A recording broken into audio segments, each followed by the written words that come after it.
Welcome. बारिश की हल्की बूंदें सड़क पर गिर रही थीं।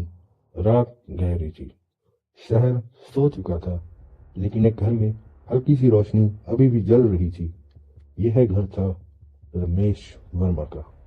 रमेश वर्मा, उम्र 45 साल, 2 बच्चे, एक पत्नी, एक सीधी सादी जिंदगी। ऑफिस से घर, घर से ऑफिस। पड़ोस में सब कहते थे वह बहुत अच्छा आदमी है, लेकिन उसी रात रमेश मर चुका था। सबसे अजीब बात यह थी कि कोई समझ नहीं पा रहा था कि वह मरा कैसे। सुबह के ठीक 7 बजे थे जब इंस्पेक्टर आदित्य सिंह उसी घर के सामने खड़ा था। लंबा कद, शांत चेहरा, गहरी आंखें। ज्यादा बोलता नहीं था, लेकिन जब सोचता था तो बहुत दूर तक सोचता था। पिछले 10 सालों में उसने कई मुश्किल केस सुलझाए थे, लेकिन आज जब उसने यह घर देखा तो उसके मन में भी पहली बार हल्की बेचैनी हुई। कुछ तो गड़बड़ है, उसने मन ही मन कहा। घर के बाहर भीड़ लगी थी। पड़ोसी, मीडिया, पुलिस और कुछ रिश्तेदार। सबकी आंखों में बस एक ही सवाल था, रमेश मरा कैसे। आदित्य धीरे धीरे अंदर गया। ड्राइंग रूम साफ था, सोफा ठीक जगह पर, टेबल पर अखबार रखा था, टीवी बंद था। कोई टूट फूट नहीं, कोई खून नहीं, कोई लड़ाई के निशान नहीं। ऐसा लग रहा था जैसे घर में कुछ हुआ ही नहीं। फिर वह बेडरूम में गया। यहीं रमेश की लाश मिली थी, बिस्तर पर सीधे लेटे हुआ, आंखें बंद, चेहरा शांत, जैसे सो रहा हो। अगर डॉक्टर ने यह ना बताया होता कि वह मर चुका है तो कोई मान भी नहीं पाता। आदित्य कुछ देर तक लाश को देखता रहा, फिर बोला, पोस्टमार्टम रिपोर्ट क्या कहती है। सब इंस्पेक्टर रोहित बोला, सर, दिल बंद होने से मौत हुई है, लेकिन डॉक्टर का शक है कि यह नेचुरल नहीं है। जहर? आदित्य ने पूछा। नहीं सर, शरीर में कोई जहर नहीं मिला। चोट? कोई निशान नहीं। आदित्य चुप हो गया। बिना चोट, बिना जहर, बिना लड़ाई, फिर मौत कैसे। अब उसने कमरे को ध्यान से देखना शुरू किया। खिड़की अंदर से बंद थी, दरवाजा अंदर से बंद था। कमरे में सिर्फ एक ही रास्ता था, और जब लाश मिली तब दरवाजा अंदर से बंद था। मतलब कोई बाहर से आ ही नहीं सकता था। तो फिर मारा किसने? आदित्य ने फिर से कहा। अब वह रमेश की पत्नी से मिलने गया। नाम था सुनीता वर्मा। उम्र लगभग 40 साल। आंखें सूजी हुई, चेहरा पीला, हाथ कांप रहे थे। वह सोफे पर बैठी थी। आदित्य सामने कुर्सी पर बैठ गया। सुनीता जी, मुझे बताइए, कल रात क्या हुआ था। सुनीता की आवाज कांप रही थी। वो रोज की तरह ऑफिस से आए थे, खाना खाया, बच्चों से बात की, फिर टीवी देखा और सोने चले गए। आप कब सोई? करीब 10 बजे। आपने कुछ आवाज सुनी? नहीं, कुछ भी नहीं। सुबह क्या हुआ? उसकी आंखों से आंसू निकल गए। सुबह जब मैं उठी तो वह नहीं उठे। मैंने हिलाया, आवाज दी, फिर वह रो पड़ी। आदित्य ध्यान से उसे देख रहा था। आंसू असली लग रहे थे, डर भी असली लग रहा था, लेकिन आदित्य जानता था कई बार झूठ भी ऐसे ही दिखता है। अब बच्चों से बात हुई। बेटा रोहन, उम्र 18, बेटी पायल, उम्र 14। दोनों डरे हुए थे। रोहन बोला, पापा बहुत अच्छे थे, किसी से दुश्मनी नहीं थी। पायल चुप थी, बस जमीन देख रही थी। आदित्य ने उससे पूछा, पायल, क्या पापा से किसी से परेशान थे? वह थोड़ी देर चुप रही, फिर बोली, पापा पिछले दिनों से कुछ कुछ चुप चुप रहते थे। क्यों? मुझे नहीं पता। यह बात आदित्य के दिमाग में बैठ गई। अब वह पड़ोसियों से मिला। पहले थे शर्मा अंकल। रमेश बहुत शरीफ आदमी था, उन्होंने कहा। लेकिन? आदित्य ने पूछा। शर्मा अंकल हिचके। पिछले महीने मैंने उसे रात में किसी से झगड़ते देखा था। किससे? किसी आदमी से। मैंने चेहरा ठीक से नहीं देखा। यह नई बात थी। फिर सामने वाले फ्लैट की महिला बोली, कभी कभी उसकी पत्नी और वह बहुत जोर से लड़ते थे। सुनीता और रमेश लड़ते थे? आदित्य ने नोट किया। फिर ऑफिस के दोस्त आए। एक था विजय। वह बोला, रमेश पर कुछ पैसों का दबाव था। कैसा दबाव? उसे किसी से उधार लिया था। किससे? पता नहीं, उसने नहीं बताया। एक और रात। शाम तक आदित्य के पास कई सवाल थे। पत्नी से लड़ाई, रात में झगड़ा, पैसों की परेशानी, अजीब चुप्पी, सब शक के घेरे में थे। पत्नी, दोस्त, पड़ोसी, कोई भी। रात को आदित्य फिर से बेडरूम में गया, अकेले। उसने धीरे धीरे हर चीज देखी, बिस्तर, तकिया, मेज, लैंप, घड़ी। तभी उसकी नजर बेड के पास रखी पानी की बोतल पर पड़ी। वह आधी खाली थी। उसने बोतल उठाई, सूंघा, कुछ नहीं, लेकिन ढक्कन थोड़ा ढीला था। अजीब है, उसने सोचा। उसने बोतल को बैग में रख लिया। फिर उसकी नजर दीवार पर लगी फोटो पर गई। एक पुरानी फोटो, रमेश और एक आदमी, दोनों मुस्कुरा रहे थे। आदित्य ने पास जाकर देखा, पीछे लिखा था, दोस्ती हमेशा। तारीख 15 साल पहले। यह कौन है, उसने सोचा। किसी ने इस आदमी का जिक्र ही नहीं किया था।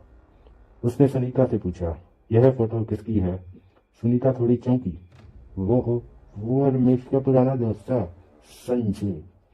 अब कहाँ है? पता नहीं, बहुत सालों से संपर्क नहीं किया। आदित्य को फिर शक हुआ, इतनी करीबी दोस्ती और कोई बात नहीं करता। रात गहराने लगी, घर खाली होने लगे, सब चले गए, बस पुलिस और आदित्य रह गई। वह बालकनी में खड़ा था, शहर की लाइटें चमक रही थीं। उसके दिमाग में सवाल घूम रहे थे।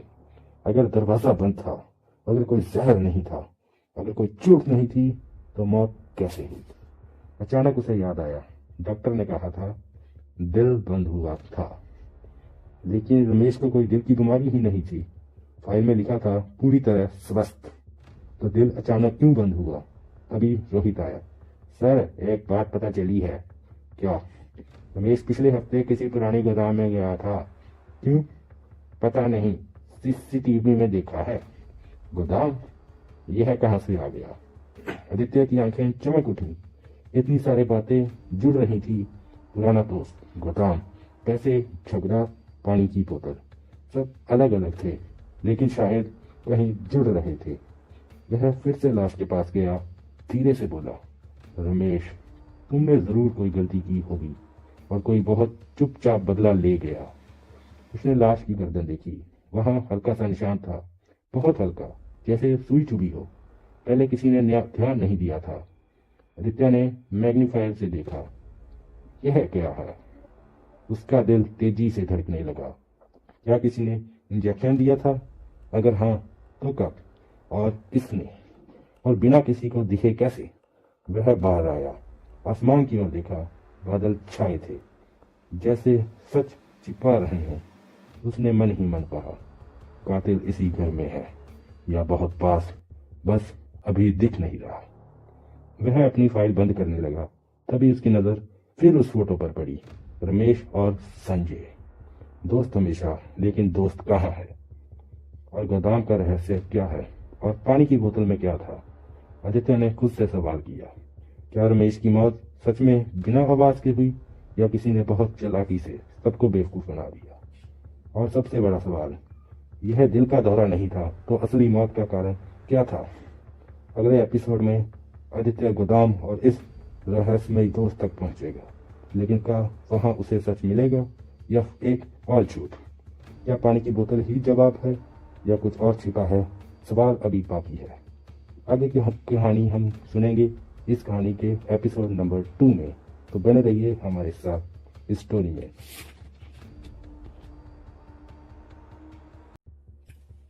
रात के 2 बजे थे। शहर लगभग सो चुका था, लेकिन इंस्पेक्टर आदित्य सिंह की आंखों में नींद नहीं थी। टेबल पर पहली फाइलें, फोटो, रिपोर्ट और नोट्स, सब एक दूसरे से जुड़े हुए थे, लेकिन अभी तक पूरी तस्वीर साफ नहीं थी। वह पानी की बोतल को घूर रहा था। अगर इसमें कुछ नहीं था तो क्या? उसने धीरे से कहा। रोहित पास खड़ा था। सर, लैब रिपोर्ट सुबह तक आ जाएगी। आदित्य ने सिर हिलाया। और उस गोदाम का पता? पुराना इंडस्ट्रियल एरिया, सेक्टर 19। चलो, आदित्य बोला। अभी? रात की ठंडी हवा में पुलिस जीप दौड़ रही थी। सड़कें खाली थी, पीली स्ट्रीट लाइट सब कुछ उदास बना रही थी। रोहित बोला, सर, रमेश वहां क्यों जाएगा? आदित्य खिड़की से बाहर देखते हुए बोला, जब कोई आदमी अकेले किसी पुरानी गोदाम में जाता है तो या तो वह डरता है या किसी चीज से बहुत उम्मीद करता है। गोदाम इलाके में पहुंचे। जंग लगी गेट, टूटे शीशे, दीवारों पर पुराने पोस्टर, सब कुछ वीरान था। जीप रुकी। दोनों नीचे उतरे। यह जगह मरी हुई लगती है, रोहित बोला। कई सच ऐसी ही जगहों में छुपे होते हैं, आदित्य ने जवाब दिया। गेट थोड़ा खुला था। आदित्य ने टॉर्च जलाई। अंदर अंधेरा था। धूल उड़ रही थी। फर्श पर पुराने पैरों के निशान थे। कोई हाल में आया है, आदित्य बोला। वह अंदर बढ़े। अचानक रोहित बोला, सर, यहाँ देखिए। दीवार पर चाक से कुछ लिखा था, R+S=, अंत। आदित्य रुक गया। आर, रमेश। एस, संजय। क्या यह हो सकता है? अंत, रोहित बोला। किसका अंत? आदित्य फुसफुसाया। थोड़ा आगे बढ़े। एक टूटी मेज पर एक डायरी पड़ी थी, पुरानी, फटी हुई, कुछ पन्ने गायब। आदित्य ने खोली। उसमें रमेश की लिखावट थी। आज फिर संजय मिला, बहुत बदला हुआ। आंखों में नफरत है। कहता है कि मैंने उसकी जिंदगी बर्बाद की। मैंने गलती की थी, लेकिन इतनी बड़ी सजा? आदित्य की आंखें फैल गई। तो दुश्मनी थी, उसने कहा। अगला पन्ना। संजय पैसे मांग रहा है, धमकी दे रहा है। कहता है कि सबको सच बताएगा। अगर सुनीता को पता चला तो सब खत्म हो जाएगा। रोहित बोला, सर, कौन सा सच? आदित्य चुप था। और आगे, आज आखिरी बार मिलने जा रहा हूं, शायद सब ठीक हो जाए। तारीख मौत से 7 दिन पहले। आदित्य ने डायरी बंद की। रमेश डर में जी रहा था। वापस आते समय दोनों चुप थे। कार में सिर्फ इंजन की आवाज थी। रोहित बोला, सर, क्या संजय ही कातिल है? आदित्य बोला, अभी नहीं, बहुत आसान जवाब है। अगले दिन लैब रिपोर्ट आ गई। रोहित दौड़ता हुआ आया। सर, पानी में कुछ मिला है। क्या? एक खास केमिकल जो धीरे धीरे दिल को रोक देता है, बिना दर्द, बिना निशान। आदित्य की आंखें चमक उठी। जहर नहीं, दवा जैसा। हाँ सर, मेडिकल ड्रग। मतलब किसी को मेडिकल नॉलेज थी। अब शक की लिस्ट बदली। सुनीता नर्स रह चुकी थी। विजय फार्मा कंपनी में था। पड़ोसी शर्मा रिटायर्ड कंपाउंडर। 3 नए शक। आदित्य पहले सुनीता से मिला। वह बच्चों के साथ बैठी थी। सुनीता जी, आदित्य बोला, आपने कभी नर्सिंग की पढ़ाई की थी? वह चौंकी।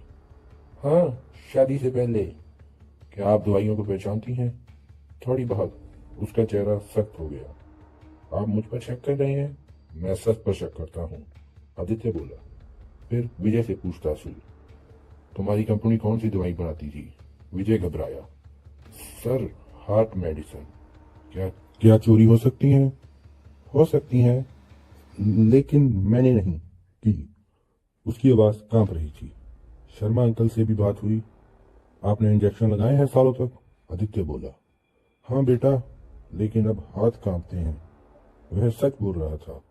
शाम को आदित्य फिर घर गया, इस बार अकेला। उसने बच्चों का कमरा देखा।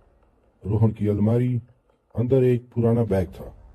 बैग में एक छोटी शीशी, खाली, मेडिकल शीशी।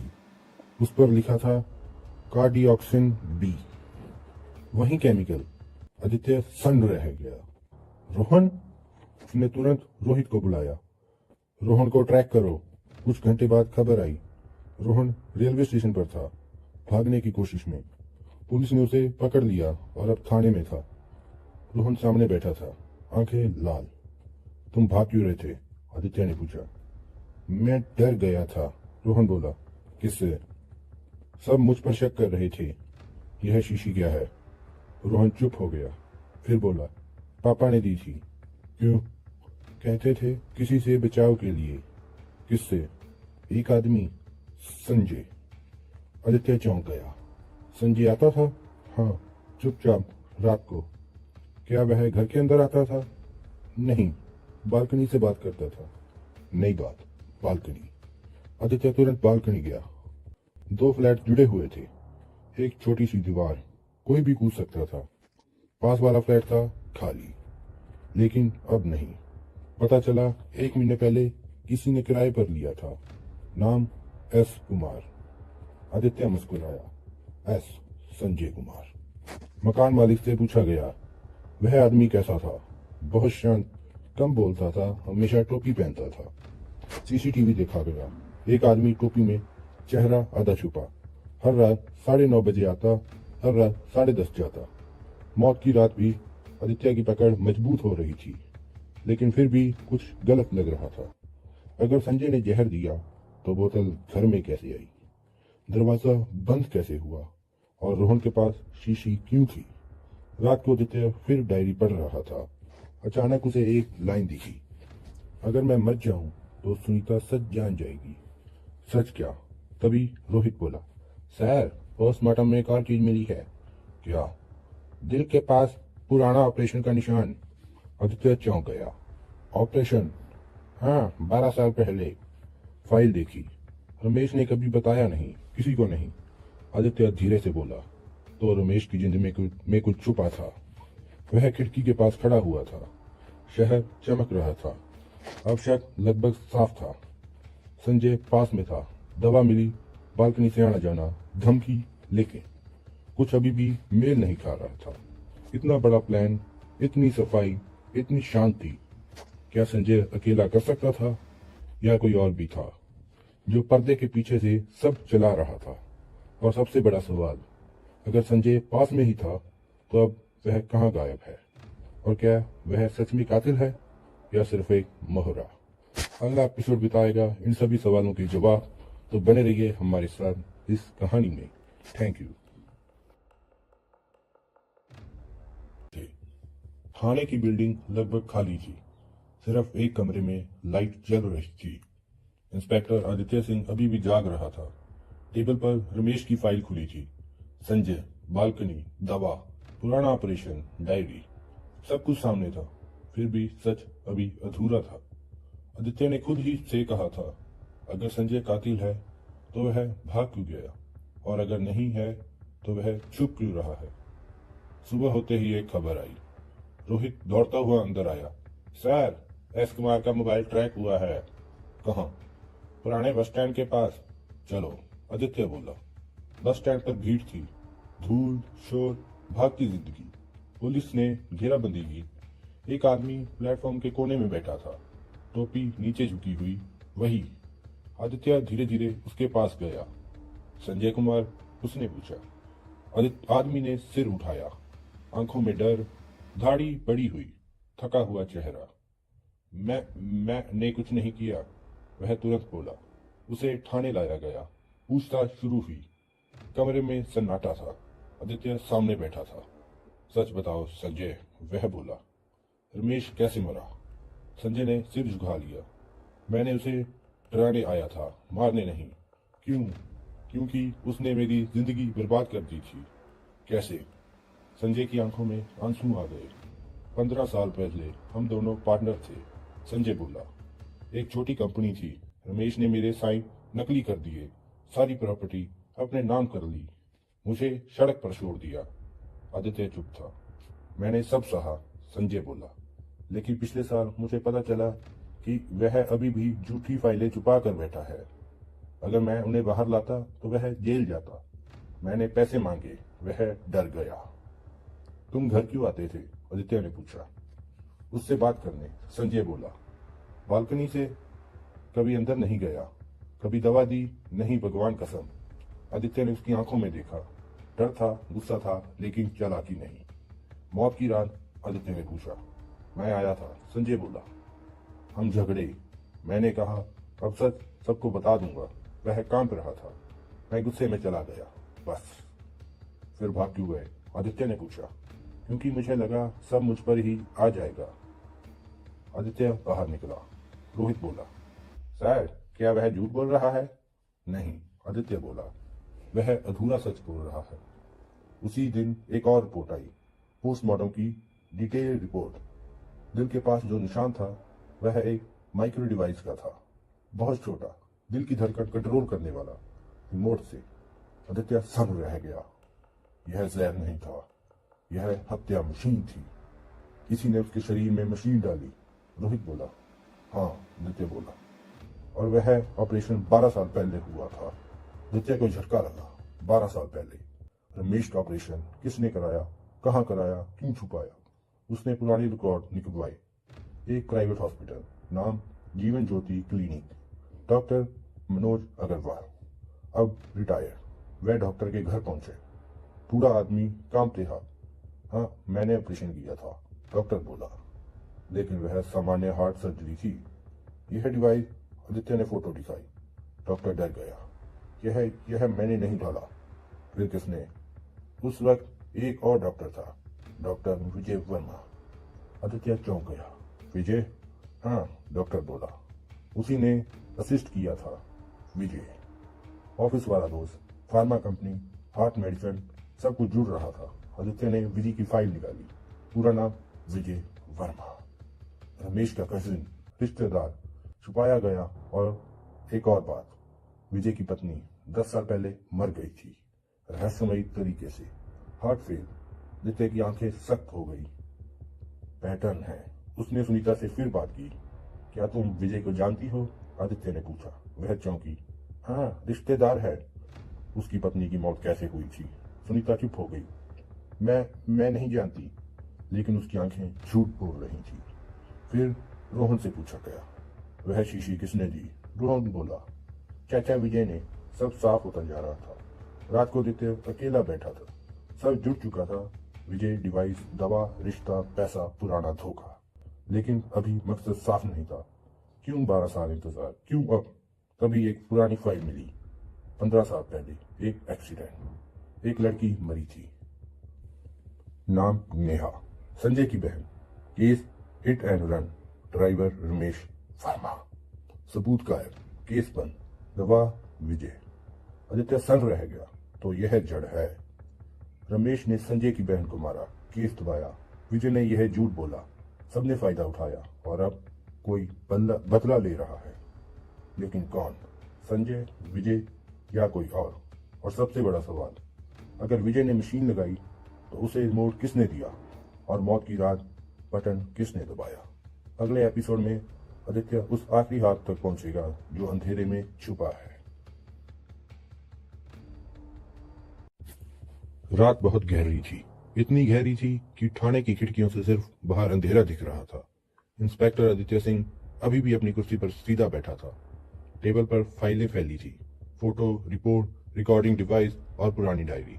सब एक दूसरे से जुड़ रहे थे, जैसे कोई टूटा हुआ आईना जिसके टुकड़े से पूरी तस्वीर बन रही थी। कैमरे में मौजूद थे सुनीता, विजय, संजय, रोहन, पायल, रोहित और 2 सिपाही। सब चुप थे। कोई सांस भी जोर से नहीं ले रहा था। आदित्य ने धीमी आवाज में बोलना शुरू किया, हर कहानी का एक शुरू होता है, और हर अपराध की भी। इसकी शुरुआत हुई 15 साल पहले। उसने नेहा की फाइल उठाई। नेहा, संजय की बहन, एक साधारण लड़की जो सिर्फ गलत समय पर गलत सड़क पर थी। उस रात रमेश नशे में था, गाड़ी तेज थी और ब्रेक नहीं लगा। नेहा मर गई। कैमरे में सिरहन दौड़ गई। कमरे में सिरन दौड़ गई। संजय की आंखें भर आईं। उसने चेहरा नीचे कर लिया। केस दबाया गया। आदित्य बोला, क्योंकि रमेश के पास पैसे था और विजय के पास झूठ बोलने की हिम्मत। विजय की उंगलियां कांपने लगी। लेकिन पाप यही नहीं रुका, आदित्य ने कहा। कुछ महीने बाद एक और एक्सीडेंट, इस बार विजय की पत्नी, और फिर से रमेश बच गया। सुनीता ने पहली बार सर उठाया। मुझे नहीं पता था, वह फुसफुसाई। नहीं, आदित्य बोला, तुम्हें बाद में पता चला, डायरी से, पुरानी फाइलों से और उन फोन कॉल से। उसने एक कॉल रिकॉर्डिंग चलाई। रमेश की आवाज, मत खोद पुरानी बातें, सब बर्बाद हो जाएगा। तब तुम समझ गई, आदित्य बोला, कि तुम जिस आदमी के साथ रह रही हो वह ही 2 मौतों का जिम्मेदार है। सुनीता की आंखों से आंसू गिरने लगे। मैं घबरा गई थी, उसने कहा। मैं बच्चों को बचाना चाहती थी। मैं सच बाहर नहीं आने देना चाहती थी। इसलिए तुमने विजय से संपर्क किया, आदित्य बोला। उसने तुम्हें मशीन के बारे में बताया, जो पहले से रमेश के शरीर में थी। फिर आदित्य ने फोटो दिखाया, हार्ट सर्जरी की रिपोर्ट, जिस पर विजय के साइन थे। तुम दोनों ने इंतजार किया, सही वक्त का।